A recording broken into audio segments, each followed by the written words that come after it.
আসসালামু আলাইকুম বন্ধুরা, আশা করি আল্লাহর রহমতে সকলেই ভালো আছেন। বন্ধুরা, গতকাল নাকি মা দিবস ছিল, কিন্তু মাকে ভালোবাসতে দিবস লাগবে কেন?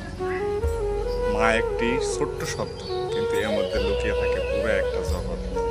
শিশু জন্মের আগেই যার ভালোবাসা শুরু হয় তিনি মা।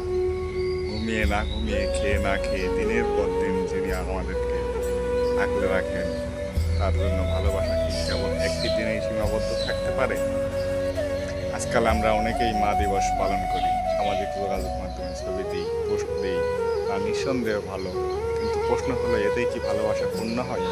ভালোবাসা তখনই অর্থবহ যখন তা থাকে প্রতিটি দিনে, প্রতিটি আচরণে। মায়ের জন্য সেরা উপহার হচ্ছে তার প্রতি আমাদের যত্ন, সময়, শ্রদ্ধা এবং ভালোবাসা। একটা ফোন কল, একটু গল্প, একটু ভালো ব্যবহার, এই ছোট ছোট বিষয়গুলোতেই লুকিয়ে থাকে আমাদের ভালোবাসার গভীরতা। মা আমাদের জীবনের জন্য প্রতিটি মুহূর্ত উৎসর্গ করেছেন, বিনিময়ে কিছুই চান। তার ভালোবাসা কোনো দিন তারিখ কিছু বোঝে না, বোঝে শুধু অনুভব। তাই বন্ধুরা, মাকে ভালোবাসতে কোনো দিবস লাগে না, প্রতিটি দিনই হোক মায়ের দিবস, প্রতিটি মুহূর্ত থাকবে মায়ের ছোঁয়া, মায়ের জন্য ভালোবাসা হোক আমাদের জীবনের প্রতিটি নিঃশ্বাসে, প্রতিটি কম্পন। মায়ের ভালোবাসার কথাগুলো সবার কাছে পৌঁছে দিতে শেয়ার করে দিন। ধন্যবাদ সবাই।